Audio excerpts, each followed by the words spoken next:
Bismillahirrahmanirrahim. Assalamualaikum warahmatullahi wabarakatuh. Alhamdulillah wassalatu wassalamu ala Rasulillah wa ala alihi wa sahbihi wa man tabi'ahu wa mawala. Rabbi shrah li sadri wa yassir li amri wahlul 'uqdatam min lisani yafqahu qawli. Subhanaka la ilma lana illa ma 'allamtana innaka antal alimul hakim. Anak raja memakai katun dipakai ketembilahan. Saya tak lagi berpantun, sudah dihabiskan Ustaz Isran.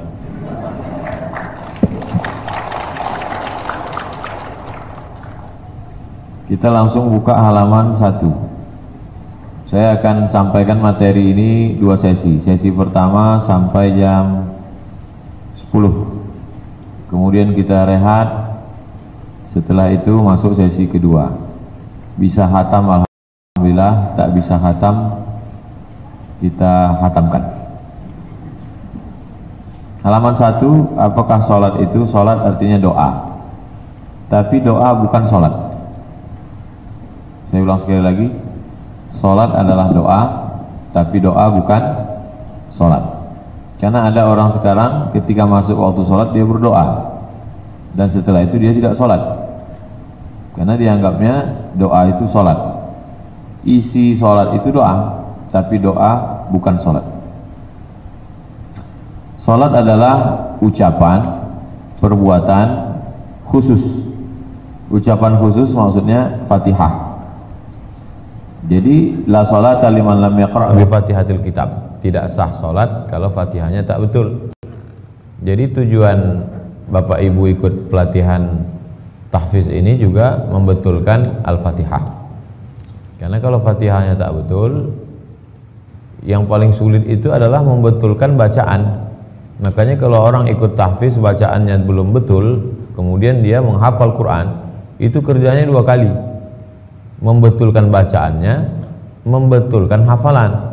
Besok itu betulkan dulu bacaan, baru kemudian menghafal. Begitu juga dengan ini. Tidak sah salat kalau Fatihahnya tak betul. Aqwalun ucapan. Yang kedua adalah af'al perbuatan.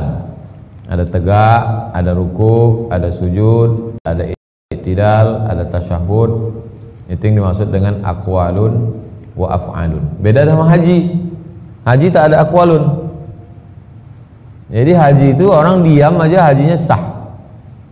Ustadz, ada kawan nambah potang nyampai haji, tawaf diam, sa'i diam, tahallul diam, melempar jumroh diam, wukuf diam, hajinya sah. Haji apa namanya? Haji diam. Tidak ada cakap oneng aja. Jadi salah kalau ada orang tidak mau berangkat haji, kaya, duit banyak, sawit lebar, tak mau haji. Kenapa tak berangkat haji? Karena belum hafal doa putaran 1, putaran 2. Salah, karena sholat itu tidak ada aqwalun. Karena haji itu tidak ada aqwalun. Puasa juga begitu. Puasa itu tidak ada bacaannya. Orang dari mulai sahur sampai berbuka diam saja, puasanya malah afdal. Justru makin banyak cakap puasanya rusak. Nah, kalau sholat memang mesti panjang ayat, lebih afdal. Ini dibuka dengan takbir, ditutup dengan salam. 2. Halamannya masih halaman 1, tapi pertanyaan kedua, apa dalilnya? Jadi jamaah tidak perlu tahu detail dalil secara khusus.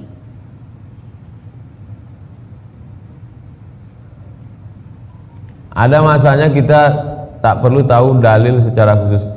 Maksud dalil khusus itu begini. Coba sebutkan kaedah usul fikih tentang pengharaman rokok, nah, misalnya. Nah, itu yang tahu itu hanya komisi fatwa saja. Tapi tentang kewajiban sholat itu mesti tahu dalilnya, tidak bisa bertaklid. Walaupun dalil itu pendek. Kenapa kau sholat? Karena wajib. Apa dalil wajibnya sholat? Saya bertaklid. Oh, tak bisa. Karena ini sifatnya umum. Maka wajib sholat itu dalilnya pendek aja. Wa aqimus sholah. Nah, tegakkanlah sholat. Halaman 2. Wa aqimus sholah. Pendek aja. Bayar zakat itu apa wajibnya? Wa atuz zakah. Haji itu apa dalilnya? Wa atimul hajjah. Umrah itu apa dalilnya? Wal umrotah. Puasa itu apa dalilnya? Kutiba alaikumus siyam. Jadi yang simpel-simpel tuh tak bisa bertaklid karena itu sifatnya umum. Dalil hadisnya kalau di pesantren itu hafalan wajib. Bunyal Islamu ala khamsin, syahadati alla ilaha illallah wa anna Muhammadar Rasulullah, an tuqimas shalah wa tu'tiyaz zakah wa tasuma ramadan wa tahujjal baita in istata'ta ilaihi sabila. Kapan salat diwajibkan? Pertanyaan nomor 3. Salat diwajibkan 5 kali sehari semalam sejak peristiwa Isra. Jadi waktu Isra Mi'raj itu salatnya belum. Waktu Nabi turun pagi itu turun Jibril. Itulah Jibril mengajarkan dari mulai salat subuh, zuhur, asar, maghrib, isya lengkap dengan caranya dan waktunya.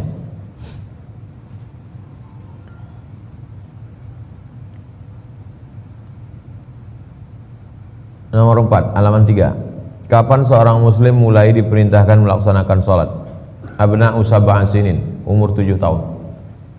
Jadi kalau umur 7 tahun wajib sholat, maka sebelum 7 tahun dia sudah hafal surat-surat pendek. Makanya beruntung sekali ibu-ibu yang kalau dia nanti punya anak atau sudah punya anak, anaknya itu sebelum umur 7 tahun, 5, 6, 7 sekarang lagi tren di Pekanbaru TK itu targetnya hafal juz 30. Jadi sebelum masuk SD, jadi kalau SD dia umur 7 tahun, sebelum masuk SD sudah hafal juz 30. Nah, ini tren. Dulu seingat saya di zaman-zaman kami kecil tak ada. Awak waktu itu tahunya alif di atas alif, bawah alif, depan u. Anak-anak sekarang artinya walaupun sekarang itu dosa makin canggih, maksiat makin banyak, tapi kemajuan tahfiz juga luar biasa. Jadi kalau umur 7 tahun dia disuruh sholat, kelas 1 SD, itu dia sudah hafal Fatihah, sudah hafal surat-surat pendek. Bahkan sekarang ini banyak pula anak-anak TK ini lebih banyak hafalan daripada bapaknya. Bapaknya ngetes nengok handphone. Untung anak itu sopan, kalau tidak pas dia macet bodoh kali bapak gitu. Muru auladakum bisolah, suruh anak kamu salat wahum abna'u sab'a, umur 7 tahun. Wadribuhum 'alaiha wahum abna'u 10 sinin, pukul waktu umur 10. Wa farriqu bainahum fil madaji', pisah tempat tidur. Jadi anak 10 tahun jangan lagi tidur sama emak sama bapaknya. Anak umur 10 tahun jangan lagi tidur anak laki-laki dengan anak perempuan. Nah, ini pendidikan Islam ini menunjukkan bahwa yang pertama kali adalah hafalan. Alhamdulillah sebagian TK kita sudah diperbaiki. Dulu anak di TK itu tak tahu dia hafalan. Taunya dia topi saya bulat, bulat topi saya. Kalau bukan bulat bukan mak saya. Alhamdulillah sekarang sudah ada perbaikan. Jadi bersyukur kita. Mudah-mudahan kebaikan-perbaikan ke depan itu berawal dari alumni-alumni Sekolah Tahfiz Quran Hadis Internasional. Halaman 4, pertanyaan kelima. Apakah sholat mesti dilaksanakan berjamaah? Nah, ini. Sekarang di musim Covid ini, apalagi Pekanbaru, PSBB, zona merah, memang Covid ini menjadi alasan untuk tidak berjamaah. Kenapa tak berjamaah? Covid. Padahal sebelum Covid pun memang tak pernah ke masjid. Nah, ini. Surat An-Nisa 102. Wa idza kunta fihim fa aqamta lahumus shalah. Ketika kau berada di tengah mereka, kau laksanakan salat. Ayat ini ditujukan kepada Nabi Muhammad SAW ketika beliau menjadi imam waktu saat perang. Ini menjadi dalil mazhab Hambali mengapa sholat itu berjamaah wajib, karena saat perang saja Nabi jadi imam sholat berjamaah, disebut dengan sholat khauf. Jadi sholat khauf itu imam di depan, kemudian barisan pertama sholat, barisan kedua menjaga di belakang. Nanti setelah salam Nabi jadi imam lagi, barisan kedua maju ke depan jadi barisan pertama mundur ke belakang jadi pengawal. Disebut dengan sholat khauf. Di situ diambil fatwa dalam mazhab Hambali, sedangkan perang saja wajib, apalagi saat tidak perang. Salatul jama'ati tafdulu salatal fardhi bi 27 darajah. Salat berjamaah lebih utama daripada salat sendiri 27 derajat. Kemudian ada pula Nabi mengatakan salat 2 orang lebih utama dari 1 orang, salat 3 orang lebih utama dari 2 orang, salat 4 orang lebih utama dari 3 orang. Makin banyak makin afdal. Itu mengapa salat di Masjidil Haram lebih utama? Karena sholat yang paling teramai di dunia Masjidil Haram. Sehari menjelang wukuf, sholat di Masjidil Haram itu 4,7 juta orang. Itu maka padatnya luar biasa. Penduduk Pekanbaru 1,2 juta orang. Makkah yang kecil itu diisi 4,7 juta orang. Pekanbaru 1,2 juta orang. Riau 6,7 juta orang. Hampir satu provinsi Riau tumpah di kota Makkah. Itu maka padatnya luar biasa. Halaman 6, apa kata Nabi SAW? Hamamtu an amura rajulan yusalli bin nas. Aku perintahkan seorang jadi imam. Summa ukhalifa ila rijalin yatakhallafuna anha. Kemudian ada orang yang tidak mau salat berjamaah, fa'amura bihim fayuharriqu alaihim bihuzamil hatab buyutahum. Kuperintahkan anak-anak muda mengambil kayu, membakar rumah orang yang tidak salat berjamaah. Ada ancaman di dalam. Menurut ilmu usul fikih, kalau ada ancaman berarti maknanya wajib. Itu kaidah fikih. Kalau di dalam hadis ayat ada ancaman, itu menunjukkan wajib. Inilah dalil mazhab Hambali mengatakan sholat berjamaah itu wajib. Halaman 6, hadis baris paling bawah. Layan tahiyanna, mereka yang sholat sendirian itu jangan ulang lagi. Kalau mereka tetap sholat sendirian, la uharriqanna buyutahum, kubakar rumah mereka, kata Nabi. Kalau mereka tetap sholat sendirian, kubakar rumah mereka. Ancaman yang keras, walaupun Nabi tak pernah membakar rumah orang, tapi di situ terkandung makna wajib menurut mazhab Hambali. Halaman 7, apa saja keutamaan sholat berjamaah? 1, berlipat ganda. Kan cuma 27 Pak Ustadz, ngitungnya jangan 1. Orang yang sholat istiqomah setahun berarti umurnya bertambah 27 tahun. Jadi kalau ada orang istiqomah sholat 10 tahun berjamaah, maka umurnya bertambah 270 tahun. Maka terjawablah kebingungan orang yang mengatakan kenapa umat Nabi Muhammad pahalanya lebih banyak dari umat Nabi Nuh. Nabi Nuh itu meninggal umurnya 950 tahun. Umur umat Nabi Muhammad kalau istiqomah 40 tahun, maka dia lebih 1000 tahun. Oleh sebab itu kelipatan-kelipatan amal ini yang didapat umat Muhammad SAW, walaupun umurnya paling pendek, badannya paling kecil, tapi kelipatan amalnya lebih banyak.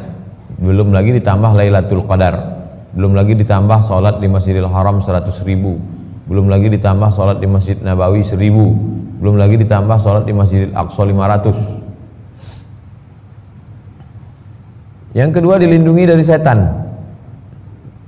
Inna syaitana zikbul insan. Setan itu serigala, kadzibil ghanam. Kalau kita memelihara kambing ada setannya, manusia ini juga ada.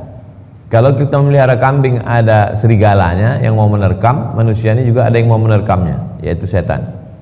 Dan setan hanya akan menerkam kambing yang memisahkan diri dari jamaah.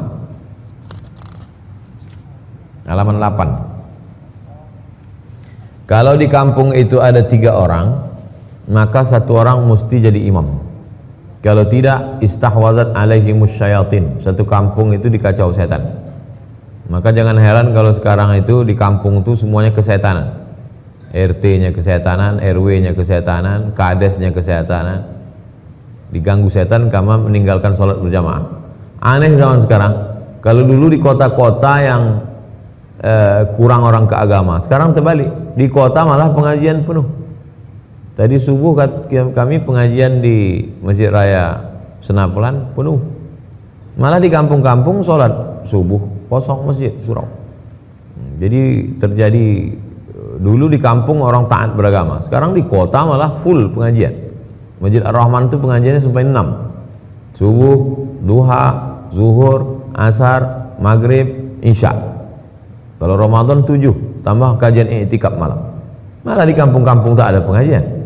Nah, ini udah mau kiamat dunia. Selanjutnya halaman 8, mendapatkan cinta Allah Subhanahu wa taala. Wa ma kasura fa huwa ahabbu ila Allah. Makin ramai jamaah itu makin dicintai Allah. Makin penuh masjid itu makin dicintai Allah. 9, jauhkan dari azab dan dijauhkan dari sifat munafik. Itu makanya berlomba-lomba orang ketika umrah mau salat arba'in 40 kali takbiratul ihram tak tinggal, diselamatkan Allah dari sifat munafik. 9, di halaman 9, dilindungi Allah Subhanahu wa taala sepanjang hari.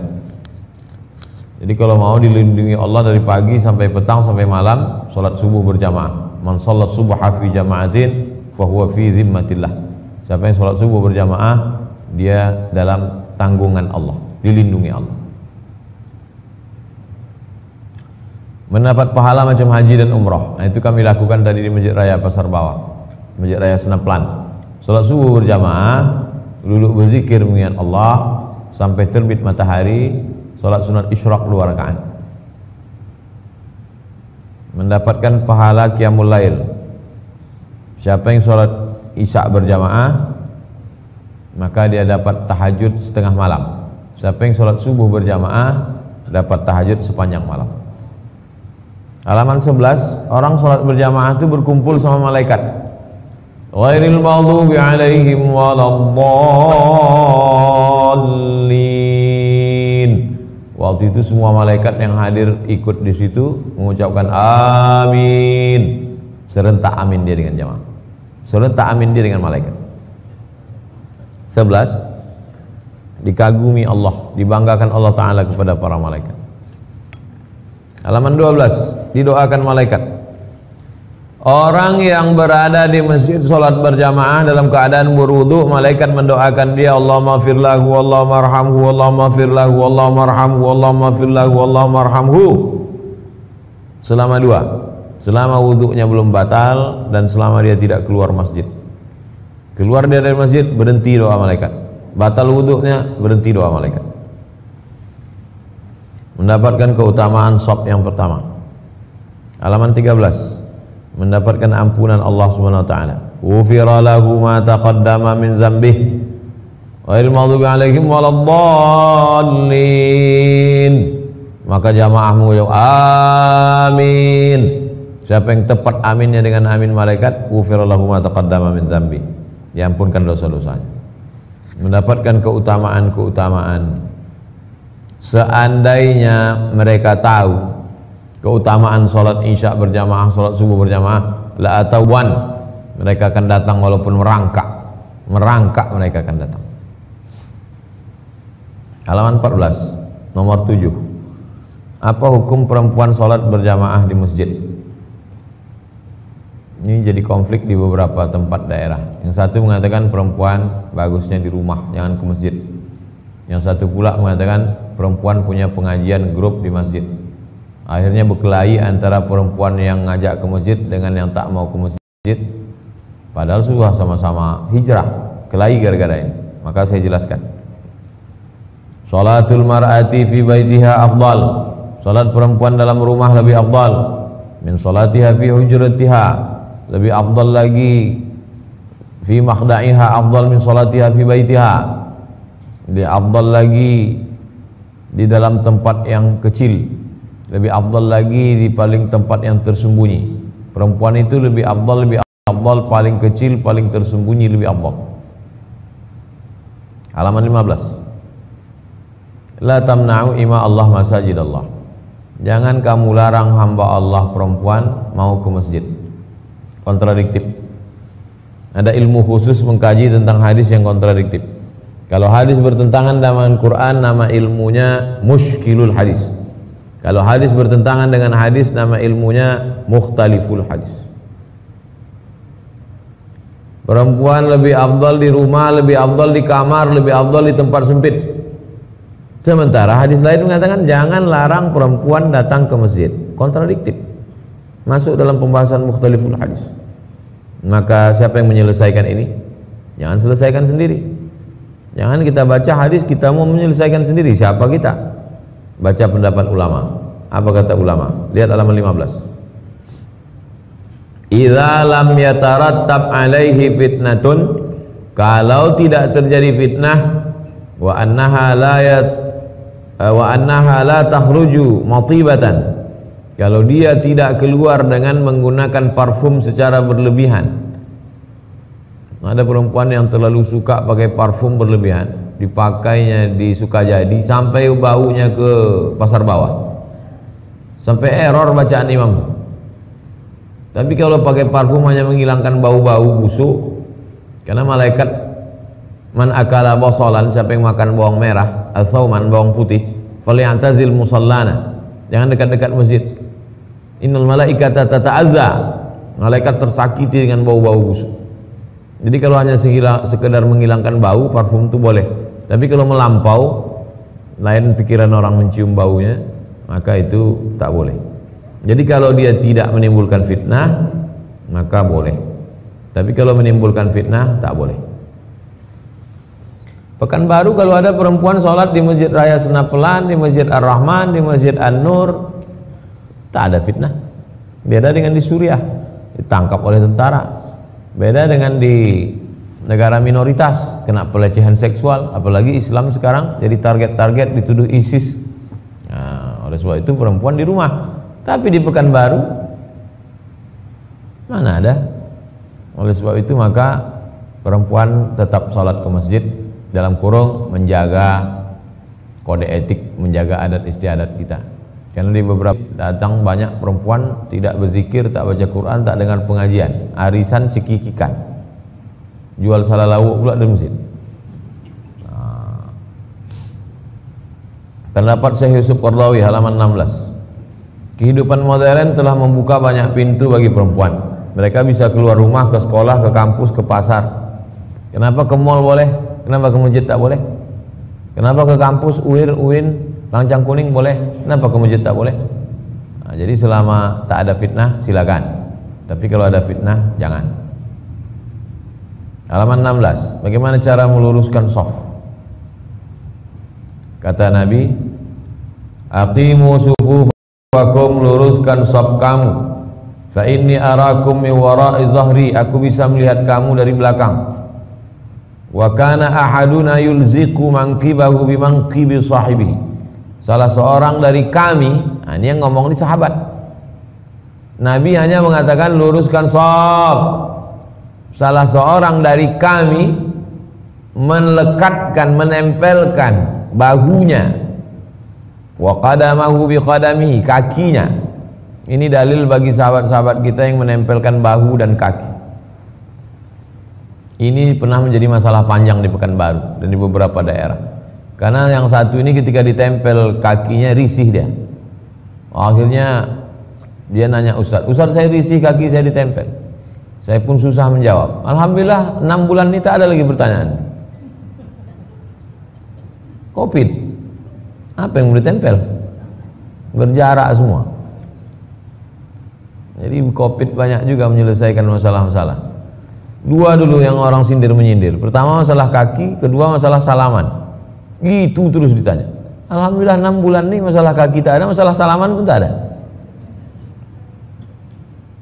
Kaki tak bisa, salaman tak bisa. Kok nampaklah muka Covid itu, senyum-senyum juga mungkin Covid. Halaman 17. Man wasala saffan wasalahullah. Siapa yang menyambung shaf, maka Allah sambung hubungan dengan dia.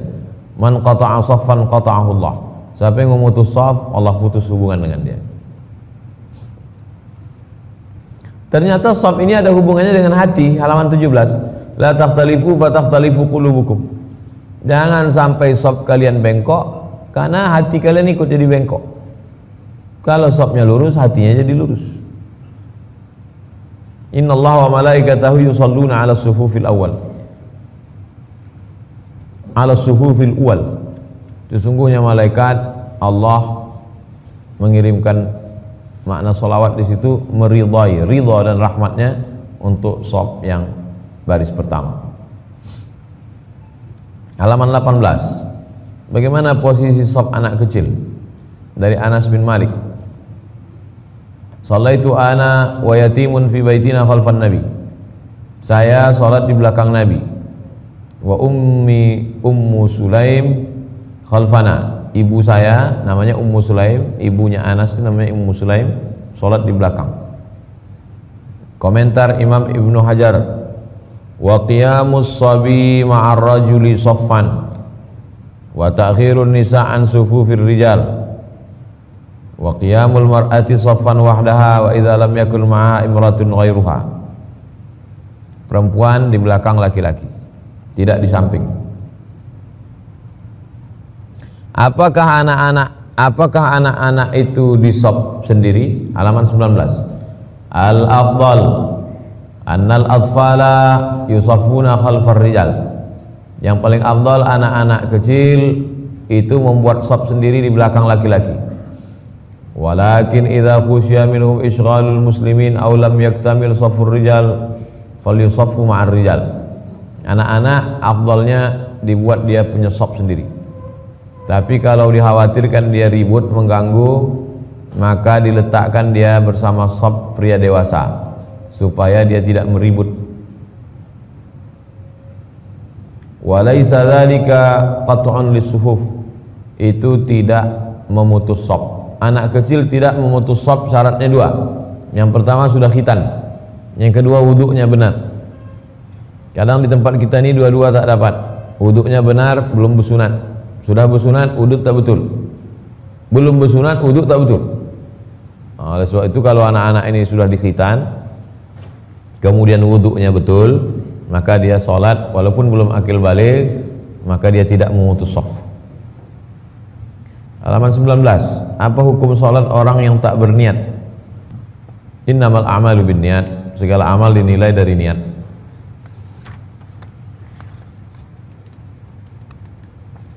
Tidak sah sholat kalau tak ada niat. Jadi kalau ada orang sholat Allahu Akbar, udah aja, tak ada niat, tak sah sholat. 20. Apa hukum melafalkan niat? Annal mu'tabara fin niyati innama huwal qalbu. Yang dilihat dalam niat itu adalah hati. An-nutqu bil lisan laisa biniyat. Melafazkan niat di mulut bukan niat.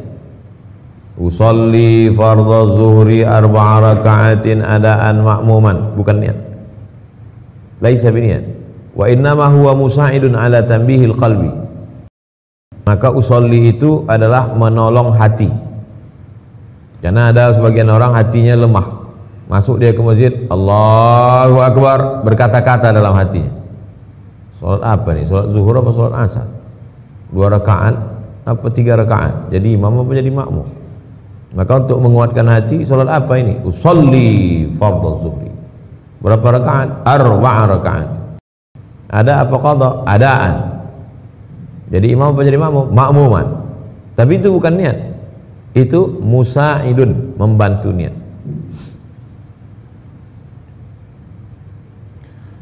Menurut mazhab Maliki dan Hanafi, inna talaffuz bin niyati laisa masyru'an.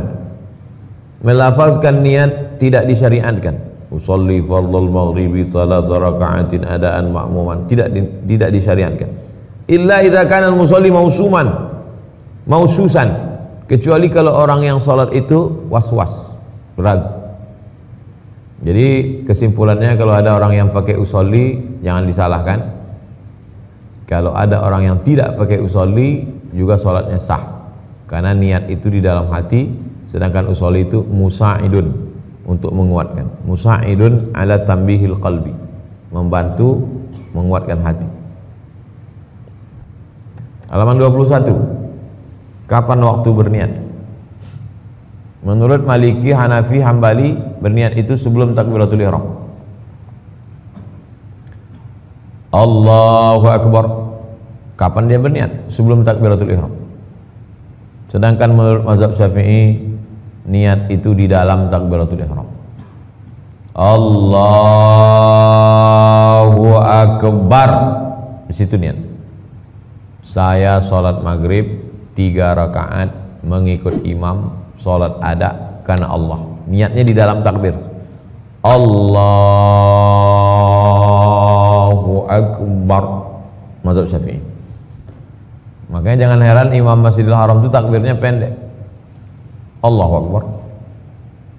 Kapan dia masang niat? Niatnya sebelum takbir. Nah, saya tak tahu Bapak Ibu pakai mazhab apa selama ini. Mazhab saya Pak Ustaz? Enggak, sesungguhnya kita ikut ulama. Jadi kalau ada yang berniat sebelum takbiratul ihram, berarti selama ini dia mengikut Hanafi, Hambali, Maliki. Kalau berniat di dalam takbiratul ihram, berarti mengikut mazhab Syafi'i. Saya dari kecil mengikut mazhab Syafi'i. Takbir saya di dalam takbiratul ihram itu niat. Saya sholat zuhur 4 rakaat mengikut imam karena Allah. Di dalam takbir Allahu Akbar. Namanya muqaranah. Muqaranah itu artinya sejalan antara lafaz takbir dan niat. Allahu Akbar. Selesai bar, selesai niat. Makanya kadang di sebagian pondok-pondok yang memakai mazhab Syafi'i itu banyak anak-anak itu yang takbirnya berulang kali untuk memasangkan niat. Allah. Udah mau ruku imam baru Allahu Akbar. Atau Bapak Ibu mengalami itu dulu waktu sekolah.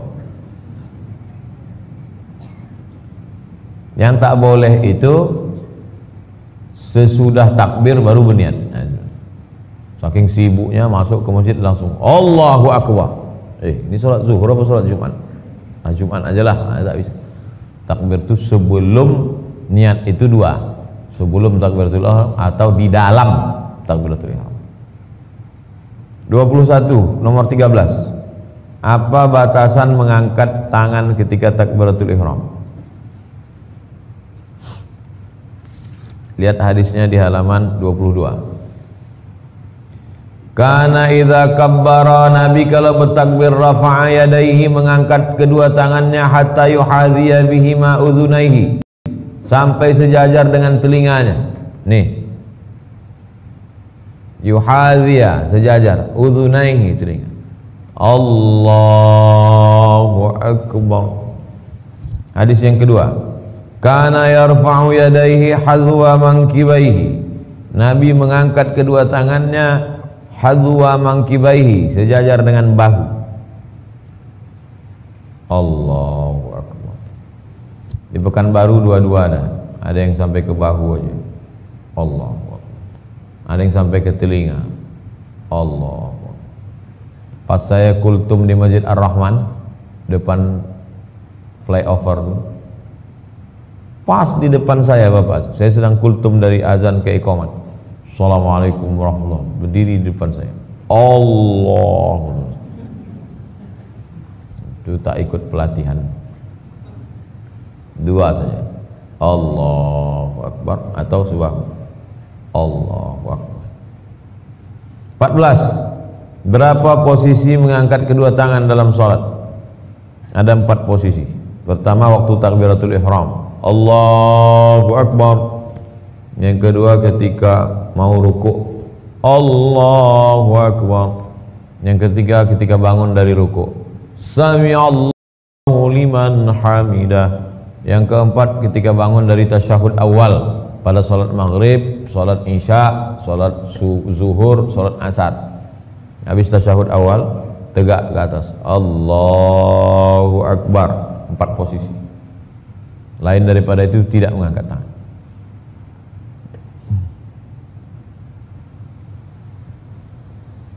Halaman 23, nomor 15. Bagaimana letak tangan dan jari-jari waktu sholat?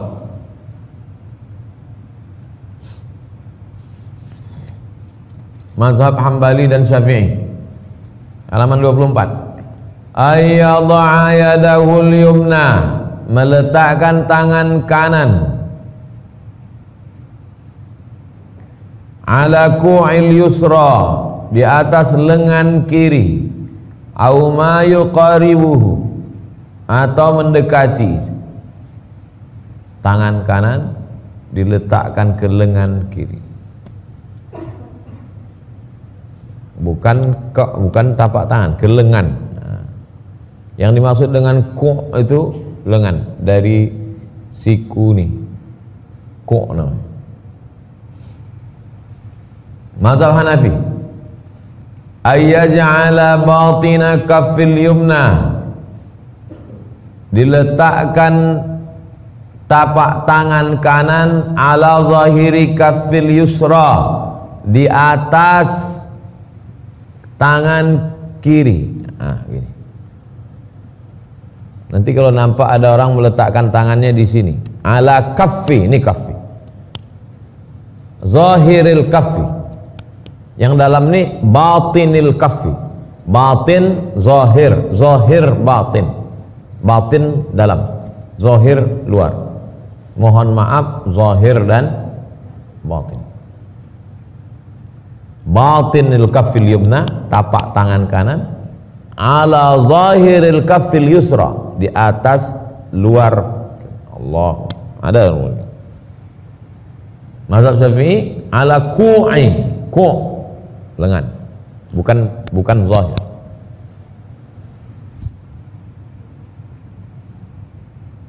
Muhalliqar rajul bil khinsari wal ibham ala rusghi, laki-laki melingkarkan jari kelingking dan telunjuk, jari kelingking dan ibu jari, ibham, ibu jari dan kelingking di pergelangan.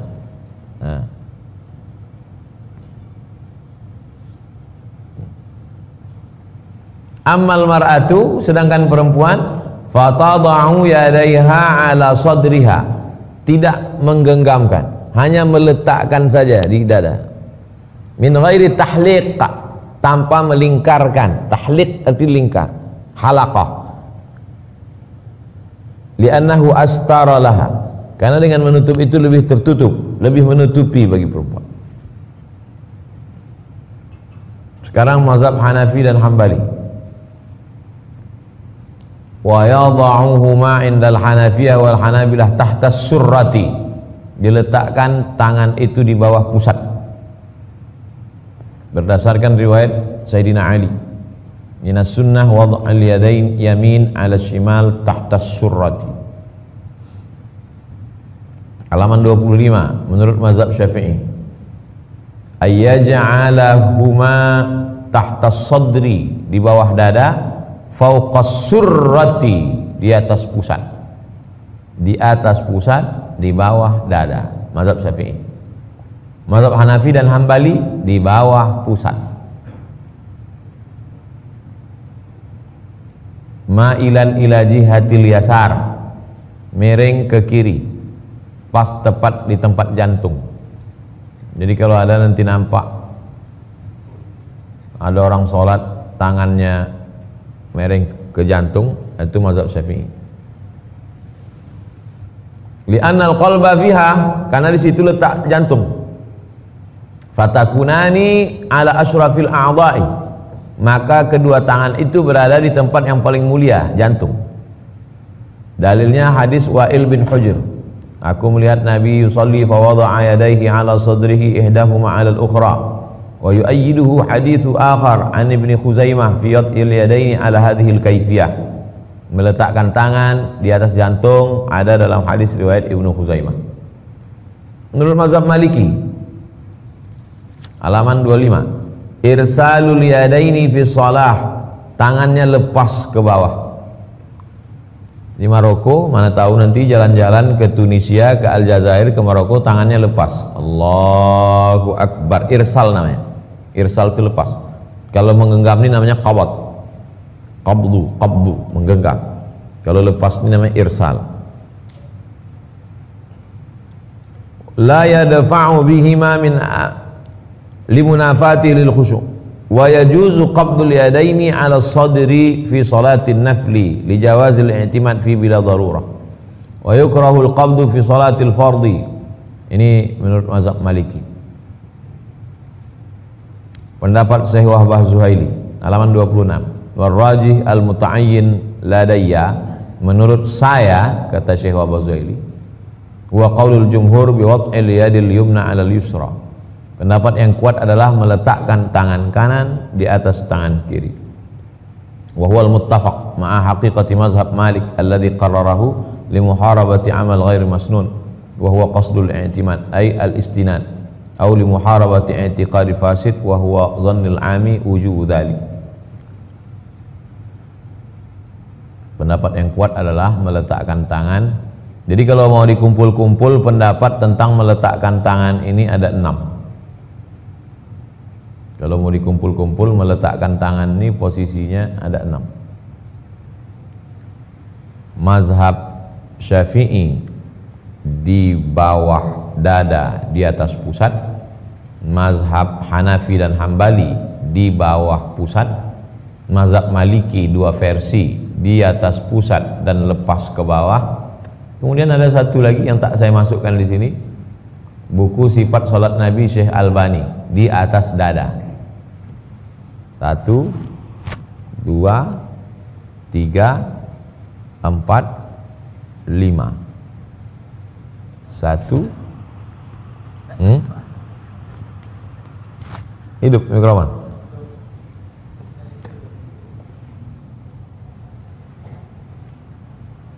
Mazhab Syafi'i di bawah dada, di atas pusat.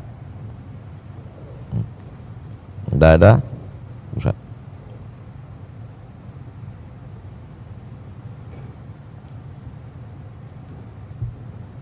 Sama aja, mana saya bisa megang? Saya sebelum pusat.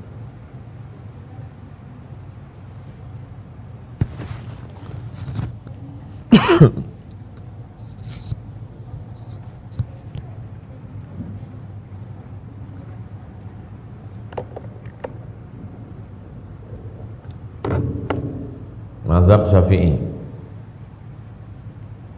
di atas pusat, di bawah dada. Ini dada, ini pusat. Antara pusat dan dada.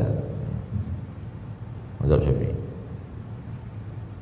Mazhab Hanafi dan Hambali tahtas surrati, di bawah pusat. Coba tengok film Al-Fatih, waktu Al-Fatih jadi imam. Coba tengok sampul film Al-Fatih. Hanafi.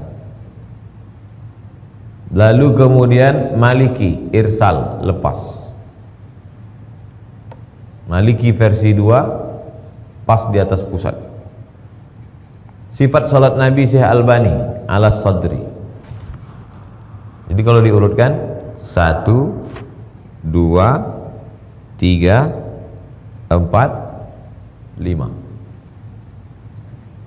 1, 2, 3, 4, 5. 6. Kan 6 tadi saya bilang kan? Tapi tak ada yang komplain, diam aja. 6. Sifat salat Nabi Syafi'i, Maliki versi 1, Maliki versi 2, Hanafi Hambali, Syafi'i versi 2. 6. Tapi saya dalam mengamalkan sholat 1 saja. 6 ini saya sampaikan supaya kita tak menyalahkan kalau nanti nampak orang. Yang dibuat Nabi itu bagaimana sebetulnya Pak Ustadz? 6 ada riwayatnya. 6 pernah dibuat Nabi.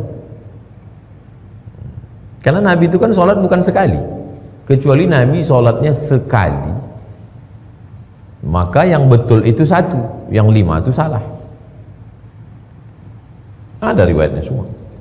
Kemudian tentang meletakkan tadi, saya pakai yang mazhab Syafi'i, alal qu'. Tapi kalau ada yang meletakkan begini atau begini, 1, 2, 3. Mana yang Ustaz amalkan? Allah. Yang saya amalkan ke telinga. Waktu meletakkannya, kok posisinya 3. Allahu Akbar. Itu yang saya amalkan. Tapi saya tak menyalahkan yang lain.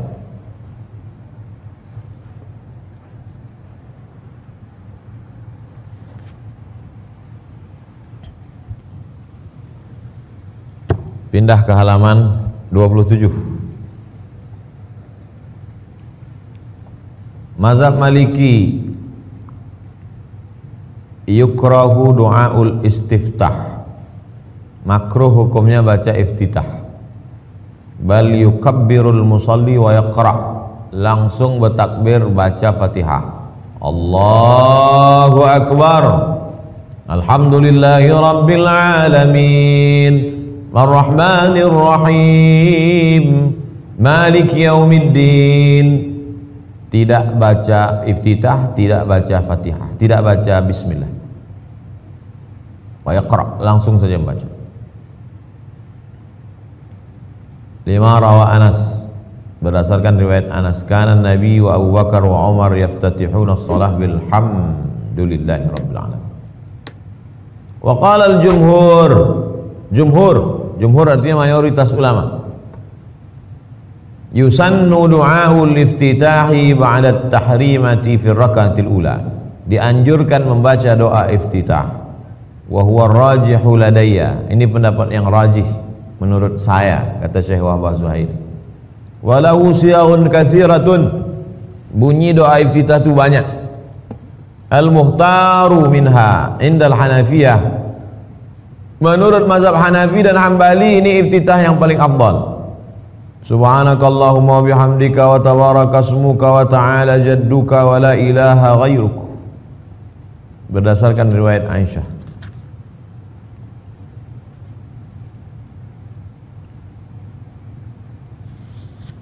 Sedangkan menurut mazhab Syafi'i yang afdal, wal mukhtaru 'inda Syafi'iyyati, menurut mazhab Syafi'i pendapat yang mukhtar, wajjahtu wajhiya lilladzi fatara as-samawati wal arda hanifan musliman wa ma'ana minal musyrikin, inna salati wa nusuki wa mahyaya wa mamati lillahi rabbil alamin, la syarika lahu wa bidzalika umirtu wa ana minal muslimin. Lima rawahu Ahmad. Ada riwayatnya masing-masing. Lalu yang baca Allahu Akbar kabira itu nanti kita yang riwayat. Jadi sebetulnya yang kita ajarkan ke anak-anak kita itu dua iftitah. Allahu Akbar kabira walhamdulillahi katsira subhanallahi bukratan wa asila, satu iftitah. Ditambah satu iftitah lagi, wajjahtu wajhiya lilladzi fatara as-samawati wal arda hanifan musliman wa ma'ana minal musyrikin, inna salati wa nusuki wa mahyaya wa mamati lillahi rabbil alamin, la syarika lahu wa bidzalika umirtu wa ana minal muslimin. Dua iftitah. Allahumma ba'id Muhammadiyah Pak Ustaz, nanti halaman 29. Adakah bacaan iftitah yang lain? Ada, saya kumpulkan. Riwayat pertama, Allahumma ba'id baini wa baina khataaya kama ba'adta bainal masyriqi wal maghrib. Allahumma naqqini minal khataaya kama yunaqqa thawbul abyadu minad danas. Allahumma ighsil khataaya bil ma'i wath thalji wal barad. Ini yang dipakai Muhammadiyah. Ini iftitah Perti, halaman 30. Wajjahtu wajhiya alladzi fatara as-samawati wal arda hanifan musliman wa ana minal musyrikin, inna salati wa nusuki wa mahyaya wa mamati lillahi rabbil alamin, la syarika lahu wa bidzalika umirtu wa ana minal muslimin. Allahumma antal malik la ilaha illa anta rabbi wa ana 'abduka wa zalamtu nafsi wa i'taraftu bi dhanbi faghfir li dhunubi jami'a, innahu la yaghfiru dhunuba illa anta wahdini ila ahsanal akhlaq la yahdi li ahsaniha illa anta wasrif anni sayyi'aha wa la yasrifu anni sayyi'aha illa anta, labbaika wa sa'daika wal khairu kulluhu fi yadayk wasyarru laysa ilaik, ana bika wa ilaika tabarakta wa ta'alaita, astaghfiruka wa atubu ilaik. Iftitah ketiga, subhanakallahumma bihamdika wa tabaraka ismuka wa ta'ala jadduka la ilaha ghairuk. Iftitah keempat, waktu Nabi sedang sholat, tiba-tiba ada seorang laki-laki di belakang membaca doa, Allahu Akbar kabira walhamdulillahi katsira wa subhanallahi bukratan wa asila. Selesai sholat Nabi tanya, siapa tadi yang baca itu? Manil qail? Kata dia, ana, aku yang membaca itu ya Rasulullah. Apa kata Rasul? Ajibtu laha futihat laha abwabus sama. Aku terkejut mendengar doa yang kau baca, karena dengan doamu itu terbuka pintu-pintu langit. Itulah asbabul wurud Allahu Akbar kabira. Mendengar hadis ini Abdullah bin Umar, anak Umar bin Khattab, apa kata dia? Fama taraktuhunna mundu sami'tu Rasulullah SAW yaqulu dzalik. Sejak saat itu aku tak pernah meninggalkan Allahu Akbar kabira. Ini tidak pernah dibaca Nabi. Allahu Akbar kabira tak pernah dibaca Nabi. Tapi waktu dibaca sahabat, pintu langit terbuka. Nama hadisnya hadis takriri. Sahabat yang melakukan disetujui oleh Nabi, nama hadisnya takriri. Riwayat kelima, alhamdulillah hamdan katsiran thayyiban mubarakan fih. Riwayat keenam, Allahumma lakal hamdu anta nurus samawati wal ardi wa lakal hamdu anta qayyimus samawati wal ardi wa lakal hamdu anta rabbus samawati wal ardi wa man fihin. Antal haqq wa wa'duka al haqq wa qawluka al haqq wa liqa'uka haqq wal jannatu haqq wan naru haqq wa sa'atu haqq. Allahumma laka aslamtu wa bika amantu wa 'alaika tawakkaltu wa ilaika anbabtu wa bika khasamtu wa ilaika hakamtu faghfir li ma qaddamtu wa akhartu wa asrartu wa a'lantu wa anta la ilaha illa ghairuk la ilaha illa anta. Riwayat ketujuh, Allahumma rabba Jibril wa Mikail wa Israfil fatir as-samawat alim al-ghaibi wa syahada anta tahkumu baina ibadik fima kanu fihi yakhtalifun ihdini lima ikhtalafa fihi min al-haqqi bi'idhnik innaka tahdi man tasha'u ila siratin mustaqim. Berkelahi Perti dengan Muhammadiyah gara-gara Allahumma ba'id dan Allahu Akbar kabira. Rupanya ada 7 iftitah.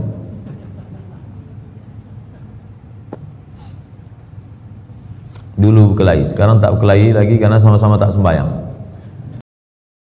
Halaman 35 18.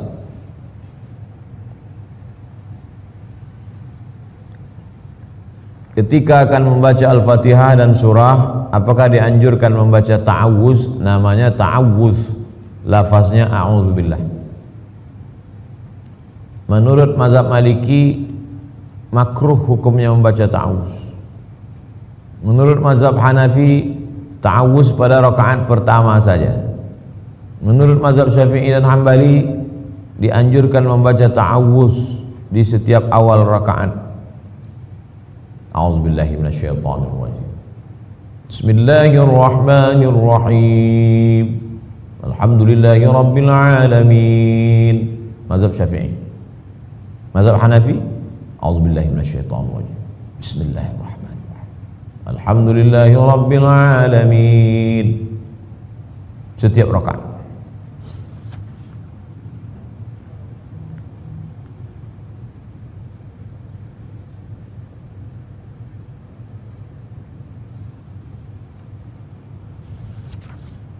Halaman 38. Membaca Al-Fatihah apakah dibaca sir atau jahar? Dalil membaca sir, ini hadisnya. Abu Bakar, Umar, Utsman kalau sholat dia buka dengan Alhamdulillah, la yadhkuruna bismillah. Dalil tersebut dijawab oleh para ulama mengatakan basmalah dibaca jahar. Berikut dalilnya. Kenapa kau tak baca bismillah? Nih hadis sahih Muslim. Lihat nih hadis riwayat Muslim. Nabi kalau sholat langsung baca Alhamdulillahi rabbil alamin Ar-Rahmanir Rahim. La yazkuruna bismillah. Tak ada dibacanya bismillah. Dijawab oleh mazhab Syafi'i. Pertama, hadis ini mengandung illat. La yazkuruna bismillahirrahmanirrahim fi awali qiraatin wala fi akhiriha. Kalimat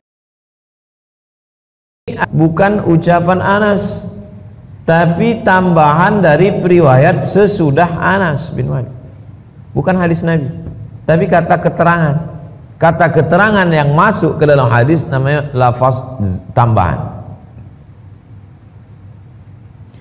Diperkuat lagi oleh dalil lain halaman 39, iza qara'tum alhamdulillah, kalau kamu membaca alhamdulillah faqra'u bismillah, baca bismillah. Bismillahirrahmanirrahim alhamdulillahi rabbil alamin. Ditambah lagi dalil berikutnya halaman 39, kana yaqulu alhamdulillahi rabbil alamin Nabi mengucapkan alhamdulillahirabbil alamin 7 ayat, ada 7 ayat. Ayat yang pertama mana? Bismillahirrahmanirrahim. Itu ayat yang pertama.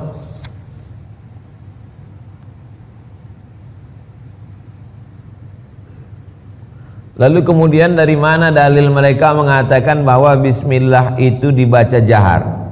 Halaman 40. Anas ditanya, bagaimana Nabi membaca? Kata dia, faqala kanat maddan, dibacanya panjang. Bismillahirrahmanirrahim. Ya muddu bi bismillah, panjang. Bismillah ya muddu birrahman. Bismillahirrahmanirrahim. Kira-kira kalau dibaca sir kedengaran enggak? Mana kedengaran? Inilah dalilnya dibaca jahar. Halaman 41. Al-musbit muqaddam 'ala nafi. Yang mengatakan ada itu lebih dikedepankan daripada yang mengatakan tak ada. Halaman 41. Kelima, salah satu alasan membaca basmalah secara sir karena basmalah bukan bagian dari Al-Fatihah. Oleh karena itu dibaca sir. Sementara itu dalam sebuah riwayat disebutkan sebagai berikut. Idza qara'tum alhamdulillah, kalau kamu baca alhamdulillah maksudnya Al-Fatihah, faqra'u bismillah, bacalah bismillah. Innaha ummul Quran wa ummul kitab wa sab'ul masani wa bismillahirrahmanirrahim ihdaha. Bismillah itu salah satunya. Maka kalau kau baca yang lain jahar, baca juga dia jahar. Itu dalil mazhab Syafi'i yang mengatakan bismillah itu dibaca jahar. Tapi saya tak mau mempermasalahkan mau jahar mau sir.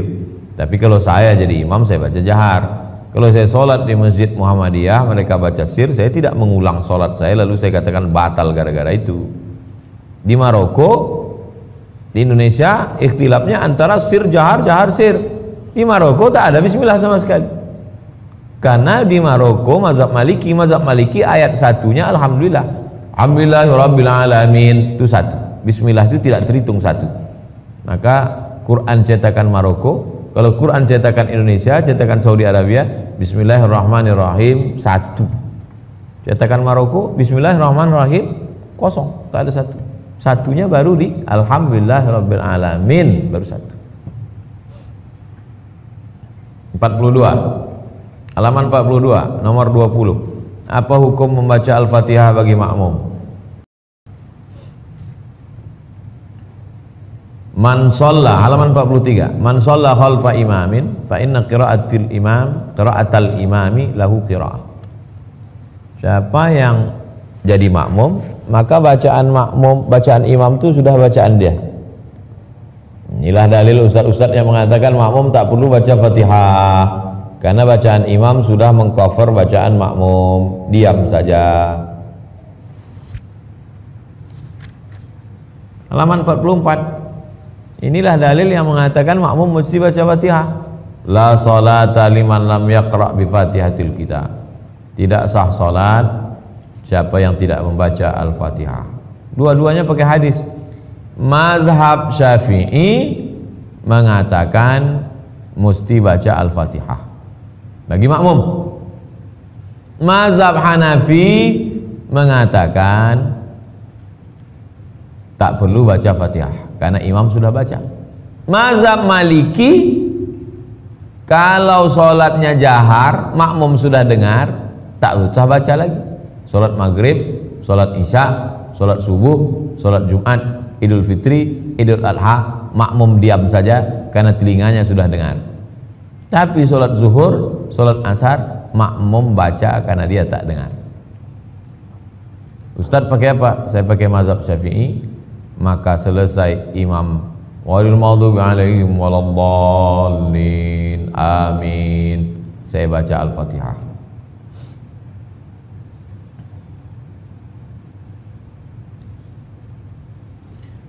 Imam baca ayat di depan, masa kita baca Fatihah pula di belakang Pak Ustadz? Ini dalilnya, halaman 45. Inni arakum taqra'una wara imamikum. Kulihat kalian baca surat di belakang imam. Ya Rasulullah, ya. la taf'alu, jangan kamu baca Quran di belakang imam, illa bi ummil Quran, kecuali Al-Fatihah. Memang betul tak boleh kita baca ayat di belakang. Mentang-mentang hafal Quran, imam baca ayat, dia baca ayat pula di belakang. Mentang-mentang hafiz, imam baca ayat depan, dia baca ayat pula di belakang, ngulangi hafalan gitu dia. Enggak. Tapi baca Fatihah boleh, illa bi ummil Quran, kecuali Al-Fatihah. Fa innahu la salata liman lam yaqra, karena tidak sah salat orang kalau tidak baca Al-Fatihah. Hadis riwayat Abu Daud, Tirmizi, Ahmad, Ibnu Hibban. Halaman 46. Apa hukum membaca ayat? Apa hukum membaca ayat? Wajibun indal Hanafiyah. Menurut mazhab Hanafi membaca ayat itu wajib. Menurut jumhur sunnah. Sunnah indal jumhur. Apa standar panjang pendek? Ini kalau tak dibuat standar nanti semaunya aja imam. Imam paripurna. Pertama ada namanya tiwalul mufassal, yang panjang-panjang, dari surat Qaf sampai Al-Hujurat. Dari surat Qaf atau Al-Hujurat sampai surat An-Naba, itu dibaca waktu subuh dan zuhur. Yang kedua awsatul mufassal, pertengahan, dari An-Nazi'at sampai Ad-Duha, itu dibaca asar dan isya. Yang ketiga qisarul mufassal, dibaca pendek, itu dari surat Alam Nashrah sampai An-Nas, dibaca pada sholat maghrib. Bagaimana kalau kami hafal Quran, kami baca dari ambil Al-Baqarah? Iya, boleh dari Al-Baqarah, tapi sepanjang tiwalul mufassal. Surat-surat tiwalul mufassal ini sebagai standar. Kalau tidak nanti masjid-masjid ini komplain seenak-enaknya aja. Yang hafiz surnya dia diulang, dibuatnya pula waktu jadi imam tuh ngulang bacaan 2 juz di setelnya. Dia hafal Quran. Waktu lain tak ada sibuk, pas dalam sholat pula dia ngulang hafalan. Halaman 48. Pertanyaan 22. Waktu rukuk dan sujud berapa jumlah tasbih yang dibaca?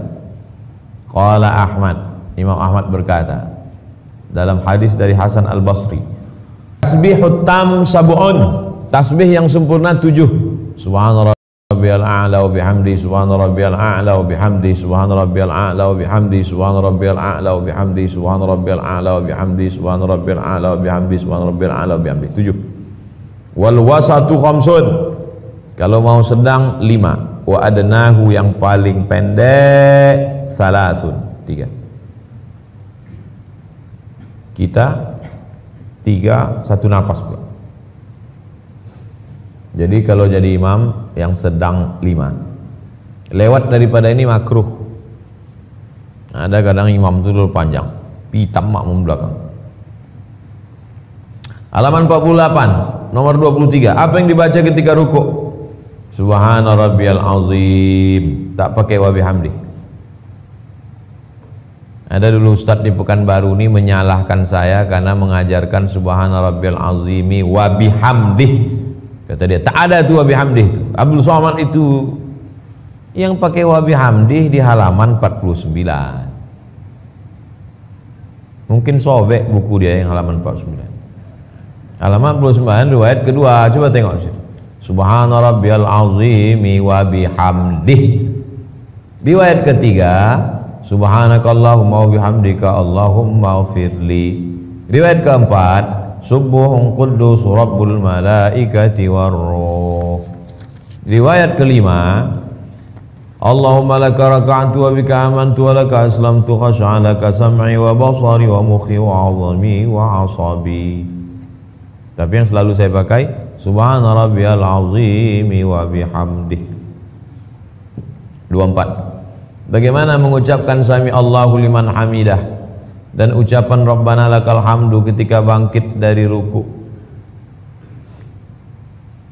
Lil imami sirran fit tahmid walil munfarid indal Hanafiyah fil masyhur. Mazhab Hanafi berpendapat, mazhab Hambali mengatakan imam dan orang yang sholat sendirian mengucapkan tahmid secara sir.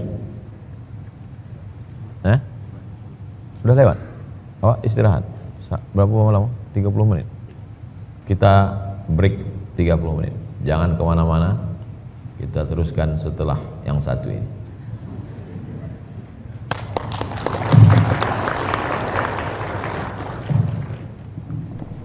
Bismillahirrahmanirrahim. Assalamualaikum warahmatullahi wabarakatuh. Sekarang bangkit dari ruku. Sami Allahu liman hamidah. Jadi waktu saya dulu masih rutin mengisi pengajian ke Islamic Center Pasir Pangarayan Rokan Hulu, datanglah seorang kelipah tarikat Naqsabandiyah, sudah tua. Kata dia, Ustadz, aku kok kalau sembahyang bangkit dari ruku, Sami Allahu liman hamidah, kata imam, saya juga mengatakan itu. Jadi kalau imam itu waktu bangkit Sami Allahu liman hamidah, saya sebagai makmum juga mengucapkan itu. Sami Allahu liman hamidah, Rabbana lakal hamdu mil'us samawati wal ardi mil ma syi'ta min syai'in ba'du. Datang ustadz berceramah ke kampung kami, ke Pasir. Kata dia salah itu. Kalau imam Sami Allahu liman hamidah, makmumnya langsung mengatakan Rabbana lakal hamdu.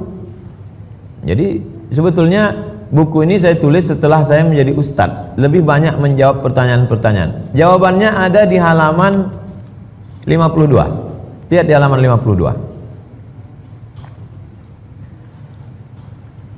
Wa yusannu 'indal Syafi'iyah, menurut mazhab Syafi'i, al-jam'u baina tasmi' wa tahmid fi haqqi kulli musallin munfarid wa imam wa ma'mum. Mengucapkan Sami Allahu liman hamidah sekaligus Rabbana lakal hamdu diucapkan oleh imam dan makmum. Jadi kalau begitu, yang betul ustadz yang menyala itu atau kelipah yang membaca Sami Allahu liman hamidah Rabbana lakal hamdu? Berarti bakwan itu belum duduk lagi di dalam.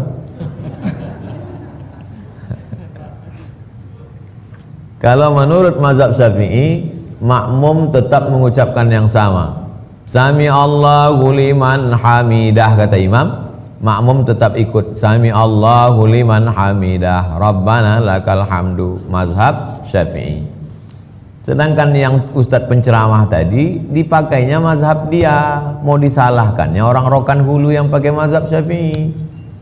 Coba tengok halaman 51. Halaman 51 yang bukan mazhab Syafi'i, memang imamnya mengucapkan Sami Allahu liman hamidah, makmumnya mengucapkan Rabbana lakal hamdu. Ada 3 versi. Kalau di Makkah Sami Allahu liman hamidah, apa kata makmum? Rabbana walakal hamd. Kenapa pakai wa? Coba tengok di baris atas 51. Ada 3 versi. Pertama, Rabbana lakal hamdu. Kedua, Rabbana walakal hamdu. Ketiga, Allahumma Rabbana walakal hamdu.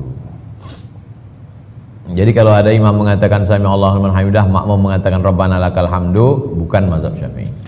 Mazhab Syafi'i, makmum mengatakan Sami Allahu liman hamidah Rabbana lakal hamdu. Jangan salahkan orang kalau kita tak tahu. Halaman 53. Ada tak bacaan di samping Rabbana lakal hamdu? Ada. Allahumma Rabbana lakal hamdu mil as-samawati wa mil al-ardi wa mil ma syi'ta min syai'in ba'du. 53. Halaman 53 nomor 26. Waktu sujud mana yang lebih dulu? Tapak tangan dulu atau lutut dulu? Hadis pertama, waliyadha' yadaihi qabla rukbataihi, letakkanlah 2 tapak tangan sebelum lutut. Tangan dulu baru lutut. Hadis 2, wada'a rukbataihi qabla yadaihi, letakkan dulu lutut baru tangan. Tengok, hadis pertama mengatakan tangan dulu baru lutut, hadis kedua mengatakan lutut dulu baru tangan. Nah, inilah yang menghebohkan setiap kita ceramah, itu aja bertanya, mana dulu Pak Ustaz, lutut dulu apa tangan, tangan dulu apa lutut? Hadisnya sahih. Lalu kemudian ulama membahas, pembahasannya inilah yang saya bahas panjang lebar. Ulama berbeda pendapat. Imam Al-Hadawiyah, satu riwayat dari Imam Malik Al-Auza'i mengamalkan hadis yang mengatakan lebih mendulukan tangan daripada lutut. Mazhab Syafi'i halaman 54. Mazhab Syafi'i Hanafi mengatakan lutut dulu baru tangan. Halaman 55 menurut Imam Nawawi yang kuat adalah lutut dulu baru tangan. Ibnul Qayyim membahas hadis Abu Hurairah itu terjadi terbalik matannya. Maka yang tepat itu adalah lutut dulu baru tangan. Halaman 56 pendapat bin Baz ulama Saudi Arabia, kesimpulan yang panjang itu lutut dulu baru tangan. Halaman 57 pendapat Syekh Ibnu Utsaimin lutut dulu baru tangan.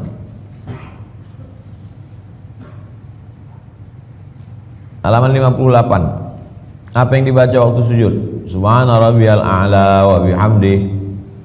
Riwayat kedua 58 Subhana rabbiyal a'la, tak pakai wa bihamdi. 59 riwayat ketiga Subuhun qudusu rabbul malaikati warruh. Riwayat keempat Subhanakallahumma rabbana wa bihamdika Allahumma ighfirli. Riwayat kelima Allahumma laka sajadtu wa bika amantu wa laka aslamtu sajada wajhi lilladzi khalaqahu wa sawwarahu wa syaqqa sam'ahu wa basarahu tabarakallahu ahsanul khaliqin. Riwayat ke-6 Allahumma ighfir li dhanbi kullahu liqahu wa jillahu wa awwalahu wa akhirahu wa alaniyatahu wa sirrahu. Riwayat ke-7 Subhanakallahumma bihamdika la ilaha illa anta. Riwayat ke-8 Allahumma ja'al fi qalbi nura wa fi sam'i nura wa fi basari nura wa an yamini nura wa an shimali nura wa min amami nura wa min khalfi nura wa fawqi nura wa tahti nura wa ja'al li nura. Biasanya dipakai salat tahajud. Riwayat ke-10 Subhanadzil jabaruti wal malakuti wal kibriyai wal 'azamah. Halaman 61. Apa yang dibaca waktu duduk di antara dua sujud? Riwayat Abdullah bin Abbas Allahumma firli warhamni wa'afini wahdini warzuqni. Rabbi firli warhamni wajburni warfa'ni warzuqni wahdini wa'afini wa'fu anni. 62 halaman 62 pertanyaan 29. Waktu bangkit dari sujud itu langsung tegak berdiri atau duduk istirahat sejenak? Wa idza rafa'a ra'sahu 'anis sajdati tsaniyah, kalau Nabi mengangkat kepala dari sujud kedua, jalasa, dia tak langsung berdiri tapi dia duduk dulu. Wa'tamada 'alal ardi, dia duduk dulu dan bangkitnya itu dia bertumpu ke tanah. Nanti saya contohkan. Duduk dulu, setelah itu baru bertumpu ke tanah.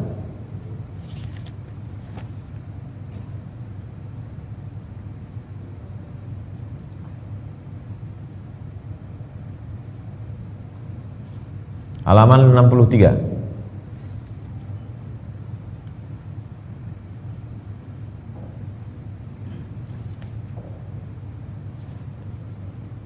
Bertumpu ke tanah, bertumpu ke lantai. Halaman 64. Ketika akan tegak berdiri itu apakah posisi tapak tangannya ke lantai atau mengepal?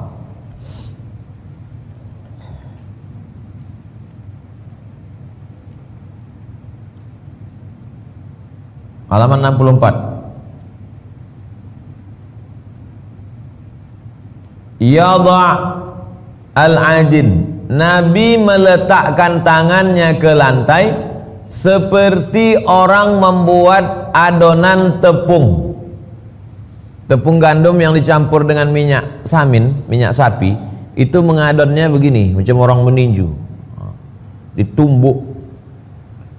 Ini kita coba tengok halaman 64. Kama yadha'ul ajin, beliau meletakkan tangannya ke tanah, ke lantai seperti orang membuat adonan tepung. Itulah dalil orang yang bangkit dengan tangan begini. Pernah kan tengok orang sholat tangan ini? Apa kata Imam Ibnu Shalah? Halaman 64 paling bawah. hadis ini tak sahih, tak dikenal, tak boleh dijadikan dalil. Halaman 65 kata Imam Nawawi, hadis ini dhaif. Dhaif kata dia. Hadis meletakkan tangan dengan begini itu dhaif.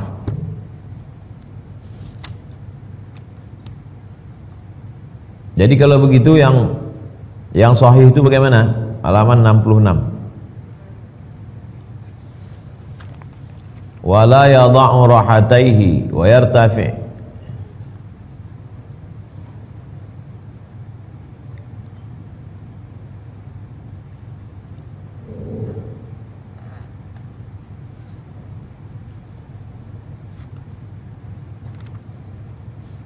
Bertumpu ala rahatihi. Rahatihi tapak tangan.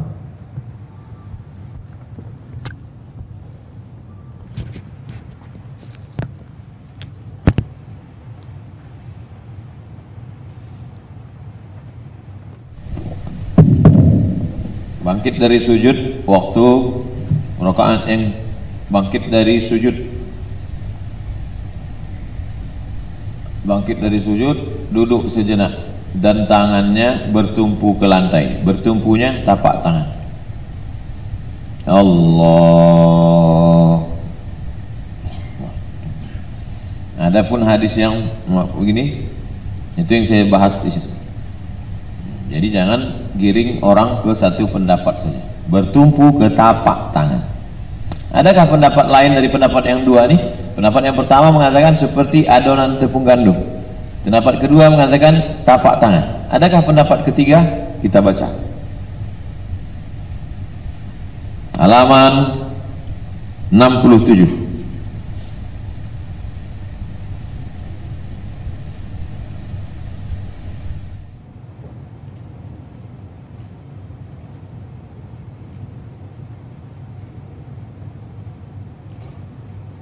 Kata Syekh Ibn Utsaimin, ulama Saudi Arabia, kalau orang idza ihtaja ilaiha, kalau dia perlu bertumpu, au thaqula karena badannya berat, au maridha atau karena dia sakit, au alam fi rukbatayhi atau lututnya sakit, au ma asbaha dzalik atau dan lain-lain, falyajlis, duduk dulu.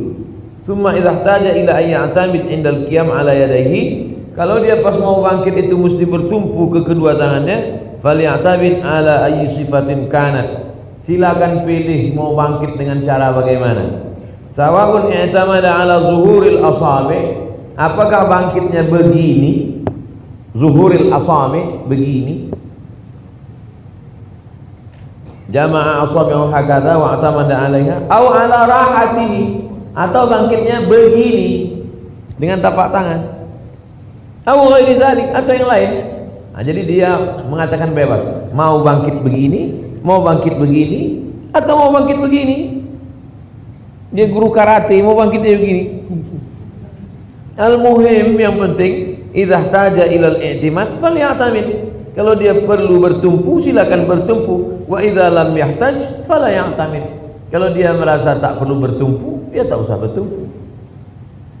Jadi ini bukan rukun, bukan syarat, bukan wajib. Dulu sebetulnya ini tak pernah jadi masalah, tapi karena orang mempermasalahkan sehingga menjadi masalah. Saya ambil positifnya aja, kita jadi rajin baca kitab lagi.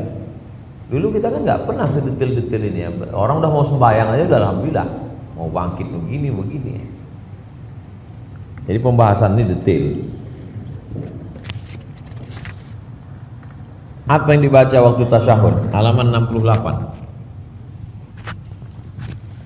At-tahiyatul mubarakatus salawatut thayyibatu lillah. Assalamu alayka ayuhan nabiyyu wa rahmatullahi wa barakatuh. Assalamu alayna wa ala ibadillahi salihin. Asyhadu an la ilaha illallah wa asyhadu anna muhammadar rasulullah. Bagaimana bunyi salawat? 69. Salawat ada 5. Salawat yang pertama, Allahumma salli ala Muhammad wa ala ali Muhammad kama sallaita ala Ibrahim wa ala ali Ibrahim innaka Hamidum Majid. Allahumma barik ala Muhammad wa ala ali Muhammad kama barakta ala Ibrahim wa ala ali Ibrahim innaka Hamidum Majid. Ini yang selalu saya pakai dalam khutbah Jumat. Riwayat kedua, Allahumma shalli ala Muhammadin wa azwajihi wa dzurriyyatihi kama shallaita ala Ibrahim wa barik ala Muhammad wa azwajihi wa dzurriyyatihi kama barakta ala ali Ibrahim innaka Hamidum Majid. Riwayat ketiga, Allahumma salli ala Muhammad wa ala ali Muhammad kama shallaita ala ali Ibrahim innaka Hamidum Majid. Allahumma barik ala Muhammad wa ala ali Muhammad kama barakta ala ali Ibrahim innaka Hamidum Majid. Riwayat keempat, Allahumma salli ala Muhammad abdika wa rasulika kama shallaita ala ali Ibrahim wa barik ala Muhammad wa ala ali Muhammad kama barakta ala Ibrahim. Riwayat kelima, Allahumma salli ala Muhammad wa ala ali Muhammad kama shallaita ala ali Ibrahim wa barik ala Muhammad wa ala ali Muhammad kama barakta ala ali Ibrahim fil alamina innaka Hamidum Majid. 5 ini lafaz salawat yang ada dalam Bukhari dan Muslim. Adapun salawat-salawat yang lain dibuat oleh ulama. Salawat burdah, salawat munjiat, salawat al-fatih, salawat nariyah, salawat badar. Nah, itu dibuat ulama. Boleh, tak masalah. 71. Apa hukum menambahkan sayyidina? Kan dalam lafaz ini tak ada sayyidina. Kemudian dibaca Allahumma salli ala sayyidina. Halaman 71. Qala al-Hanafiyyah wa Syafi'iyah. Menurut mazhab Hanafi dan Syafi'i, tundabus siyadah li Muhammad. Dianjurkan mengucapkan sayyidina. Allahumma salli ala sayyidina Muhammad wa ala ali sayyidina Muhammad. Kenapa? Li'anna ziyadatal ikhbari bil waqi'i ainu sulukil adab. Fahuwa afdal dengan mengucapkan sayyidina.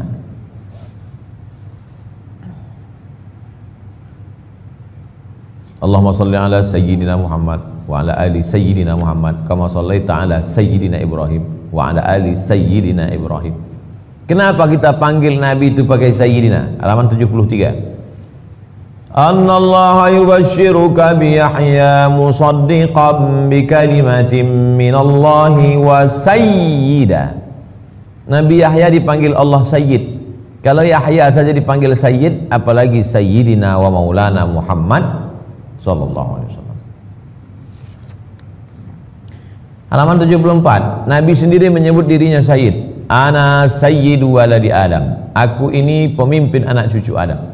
Maka kita menyebutnya Allahumma salli ala Sayyidina Muhammad.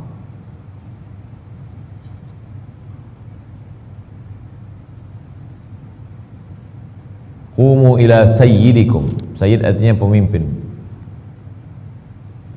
Lalu kemudian Abu Bakar juga dipanggil Sayyidina Abu Bakar. Bilal juga dipanggil Sayyidina Bilal. Banyak tentang hadis-hadis Sayyidi. Bahkan cucunya juga dipanggil Innal Hasan wal Husain Sayyida Syababi Ahlil Jannah. Maka kita menyebutnya Sayyidina Al-Hasan, Sayyidina Al-Husain. Ini tentang masalah Sayyid.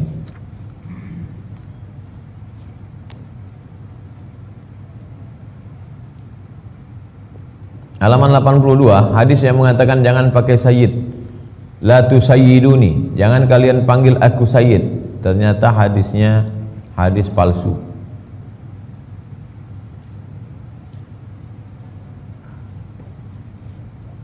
(83) Tentang posisi jari-jari waktu tasyahud. Yundabu dianjurkan fi halatil julus waktu duduk tasyahud ay yu'aqib ma'ada sababah.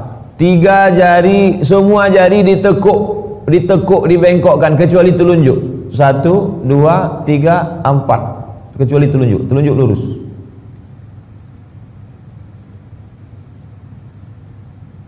Tahtal ibham min yadihil yumna ayyamuddas sababah. Telunjuk diluruskan. Wal ibham wa ayyuharrik sababah daiman yaminan wa shimalan.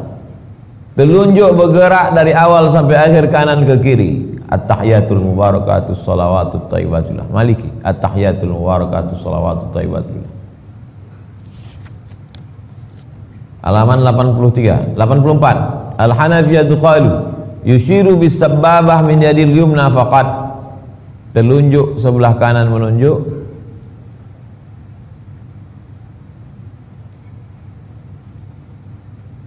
Yarfa'u sababatahu 'inda nafil uluhiyah, diangkat ketika mengatakan illa asyhadu alla ilaha illallah, la ilaha illallah, wa yad'uha 'inda isbatil uluhiyah lillah illallah, fa yakunu raf'u isyaratan ila nafi wal wad'a ila isbat. Waktu la naik ke atas, waktu isbat turun ke bawah. Asyhadu an la ilaha illallah. Hanafi. Sekarang Hambali. Yu'aqidul khinsar wal binsaru min yadih wa yahlaq bi ibhamihi ma'al wusta. Telunjuk dibuat yahlaq, melingkar dengan garis tengah.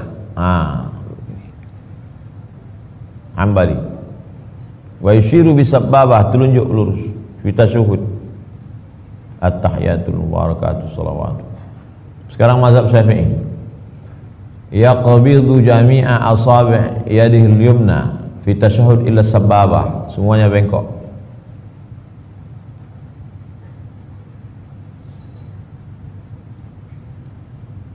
Wal afdal qabdul ibham bijambiha, meletakkan ibham telunjuk di samping.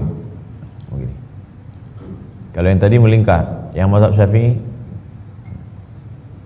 kapan diangkat? Ketika lafaz illallah. Asyhadu al, jari telunjuk menunjuk pada lafaz illallah. Asyhadu an la ilaha illallah. Sampai salam tak turun. Saya ulang sekali lagi. Mazhab Syafi'i yang kita amalkan. At-tahiyatul mubarakatuh salawatu thayyibatullah. Assalamualaikum ayuhan nabi wa rahmatullahi wabarakatuh. Assalamualaikum wa ala ibadillahi sholihin.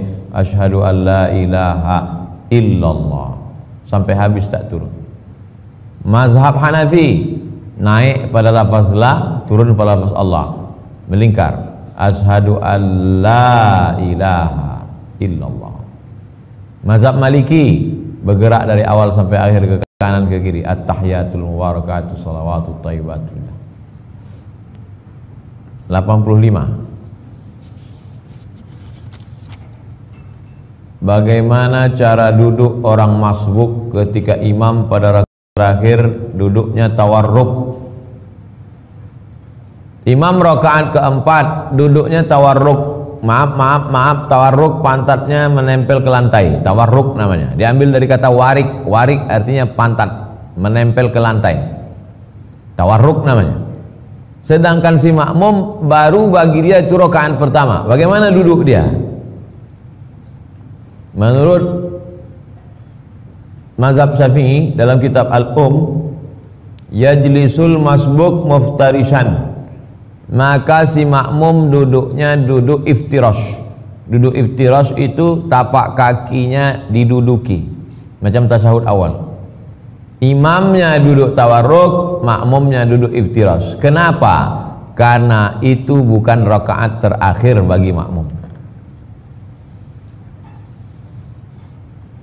Kalau ada makmum yang ikut-ikutan macam duduk imam, baik dia berarti dia pakai pendapat kedua, halaman 86. Al-masbuk yajlisu mutawarrikan mutaba'atan lil imam.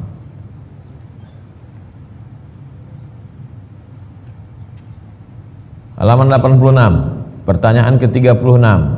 Bagaimana posisi duduk waktu tasyahud? Apakah duduk iftirash atau tawarruk?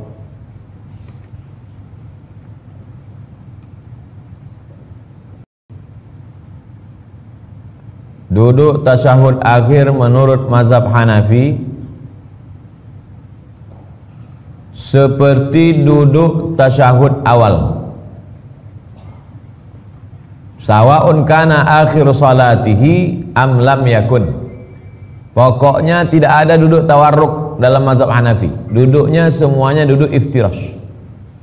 Mau rakaat kedua, mau rakaat keempat, mau rakaat ketiga, duduknya iftirash saja, tak ada duduk tawarruk.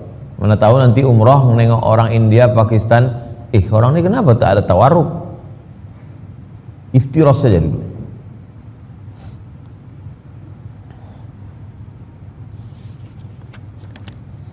Menurut mazhab Maliki, yajlisu mutawarrikan fit tasyahud awal wal akhir. Maliki kebalikan dari Hambali. Tidak ada duduk iftirash, yang ada duduknya tawarruk. Baik rakaat 2 fit tasyahud awal maupun akhir duduknya tawarruk. Sekarang mazhab Hambali sama Syafi'i. Hambali sama Syafi'i sama. Tasyahud awal duduknya iftirash, tasyahud akhir duduknya tawarruk. Bedanya Kalau mazhab Syafi'i, semua yang tasyahud akhir duduknya tawarruk. Kalau mazhab Hambali enggak. Kalau dia 2 rakaat, salat itu 2 rakaat, duduk tasyahud akhirnya iftirash. Salat Jumat, salat qabliyah, salat ba'diyah, tahiyatul masjid, duduk tasyahud akhirnya iftirash. Kalau mazhab Syafi'i enggak. Walaupun 1 rakaat, salat witir misalnya, maka duduk terakhirnya tawarruk. Bisa nih dimasukkan ujian CPNS. Bagaimanakah duduk terakhir menurut mazhab Maliki, Hambali, Syafi'i dan Hanafi? Cerdas. Halaman 90, pertanyaan ke-37. Adakah doa lain sebelum salam? Ada. Allahumma fir lima qaddamtu wa ma akhartu wa ma asrartu wa ma alantu wa ma asraftu wa ma ta'lamu bihi minni antal muqaddimu wa antal muakhiru la ilaha illa anta subhanaka inni kuntu minaz zalimin. Adakah tambahan lain? Halaman 91 ada. Allahumma inni a'udzubika min adzabi jahannam wa min adzabil qabri wa min fitnatil mahya wal mamat wa min syarri fitnatil masiihid dajjal. Bagaimana ucapan salam setelah salat? Assalamualaikum warahmatullahi. Assalamualaikum warahmatullahi. Bagaimana kalau ada orang mengucapkannya Assalamualaikum warahmatullahi wabarakatuh? Ada, saya bahas. Wala yundabu ziyadah wabarakatuh menurut mazhab Syafi'i.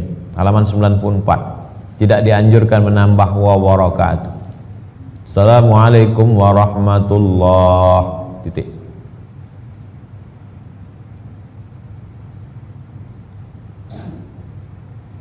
Halaman 95. Kemana arah duduk imam setelah salam? Ahbabna an nakuna an yamini. Kami ingin supaya kami dapat sebelah kanan. Itulah maka Nabi setelah salam miring dia ke sebelah kanan. Karena permintaan request dari jamaah, kasihlah kami sebelah kananmu ya Rasulullah. Ini kiblat, Nabi miring ke kanan. Dapat makmum sebelah kanan. Rabbi qini azabaka yawma tab'atsu ibadak. Rabbi qini azabaka yawma tab'atsu ibadak. Kata Nabi waktu berdoa. Ketika sholat, apakah Rasulullah hanya membaca dalam hati atau dilafazkan? Nah, ini tadi yang disinggung Ustadz Isran Bidin tentang orang baca Quran tak bersuara. Nah, ada orang sholat mulutnya diam aja. Allahu Akbar. Nabi itu membaca atau tidak? Halaman 96. Nabi itu membaca. Bi ayyi syai'in kuntum ta'lamuna qira'atahu. Dari mana kalian tahu Nabi itu membaca? Suaranya kan tak terdengar waktu sholat zuhur. Kata sahabat, bittirabi lihyatih, jenggotnya bergoyang. Kami tahu Nabi itu tak diam, dia membaca.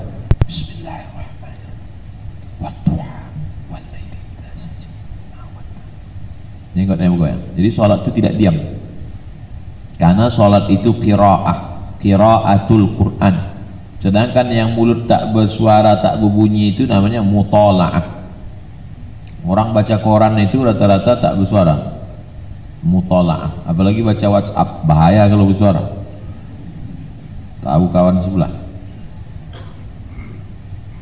96. Apa itu maknina? Apa standar tumakninah? Banyak orang sekarang sholat tak begitu maknina, macam ayam jumpa beras.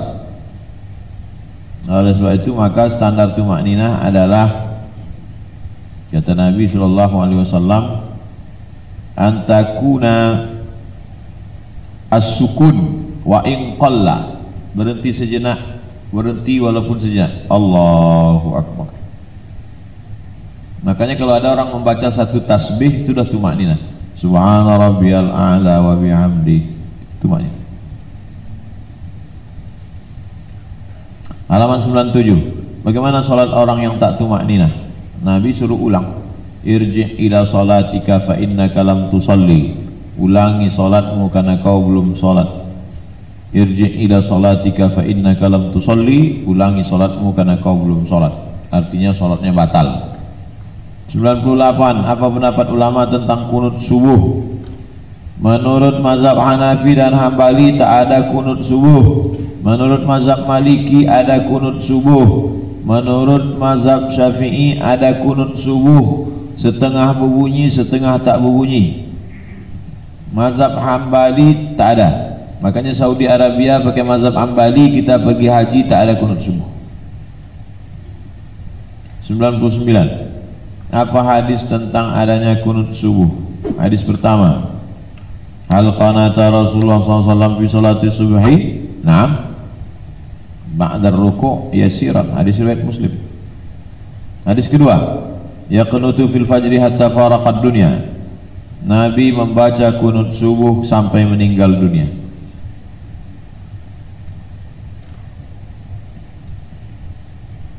Kunut subuh menurut mazhab Syafi'i ini lengkap sesuai dengan pendapat ulama-ulama mazhab Syafi'i. Kemudian tentang lafaz kunutnya, Allahumma hdini fi man hadait wa afini fi man afait, tawallani fi man tawallait, wa barik li fi ma a'tait, wa qini syarra ma qadait. Habis itu baru itu saja yang diaminkan. Allahumma hdini fi man hadait wa afini fi man afait, tawallani fi man tawallait, wa barik li fi ma a'tait, wa qini bi rahmatika syarra ma qadait. Sisanya tak diaminkan karena itu pujian. Fa innaka taqdi wa la yaqdu 'alaik wa innahu la yadhillu man walait wa la ya'izzu man adait tabarakta rabbana wa ta'ala falakal hamdu 'ala ma qadait. Nastaghfiruka wa natubu ilaik. Wa sallallahu ala sayyidina Muhammadin nabiyil ummi wa ala alihi wa sahbihi wa baraka wa sallam. 106. Apakah ketika membaca doa kunut itu tangan mesti diangkat? Asahuha annahu yustahabbu raf'uhuma, dianjurkan mengangkat kedua tangan. Wala yamsahul wajha, tapi tidak mengusap wajah. Angkat tangan, tak mengusap. Wattafaqu ala annahu la yamsah ghairul wajh min as-sadr, angkat tangan tapi tidak mengusap. Halaman 107. Jika seseorang sholat di belakang imam yang membaca kunut, apakah dia ikut? Ini saya kutip pendapat Ibnu Taimiyah. Yang tak mau ngangkat tangan ini kan banyak, maka langsung saya kutip di situ pendapat Imam Ibnu Taimiyah. Kata Imam Ibnu Taimiyah, apa kata beliau? Fa in qanata ma'ahu, kalau imam mau baca kunut maka ikutlah si makmum baca kunut. Wa illam yaqnut lam yaqnut, tapi kalau imamnya tak baca kunut maka makmum jangan baca kunut. Begitu kata Imam Ibnu Taimiyah. Sekarang kata Syekh Ibnu Utsaimin halaman 108. Man shalla khalfa imam, siapa yang jadi makmum yaqnutu, imamnya baca kunut, falyutabi'hu, ikuti imammu itu, dar'an lil fitnah, supaya jangan terjadi fitnah. Nah, ini pekan baru imam baca kunut, makmum pula melawan di belakang. Itu namanya makmum pemberontak. Wa ta'lifan lil qulub, untuk menyatukan hati. Jadi makmum tetap mengangkat tangan dan mengaminkan kunut imam. Jangan benci sama kunut subuh. Orang enggak subuh, orang enggak sholat subuh tak dibenci, orang berkunut subuh benci. 109. Apa dalil keutamaan berdoa setelah sholat wajib? Hadis pertama, ayat doa asma, apa doa yang paling kabul? Kata Nabi, jauful lail, doa tengah malam. Waduburus salatil maktubat, doa setelah sholat.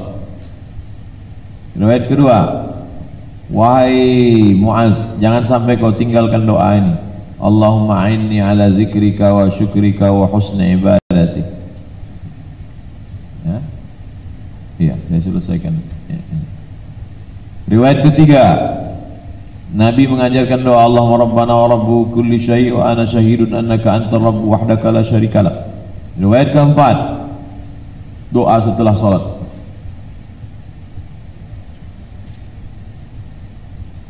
Ini tentang mengangkat tangan ketika berdoa. Nabi mengangkat tangan ketika berdoa. Dan Nabi setelah mengangkat tangan itu, beliau wala yamsah wala yaruddahuma hatta yamsaha bihima wajhahu, dan dia mengusapkannya ke wajah. Subhana rabbika rabbil izzati amma yasifun wa salamun alal mursalin walhamdulillah. Karena di tangan itu ada barokah, halaman 113. Kita cukupkan sampai pertanyaan ke-49. Demikian, saya kembalikan ke Ustadz Isran. Terima kasih. Assalamualaikum warahmatullahi wabarakatuh.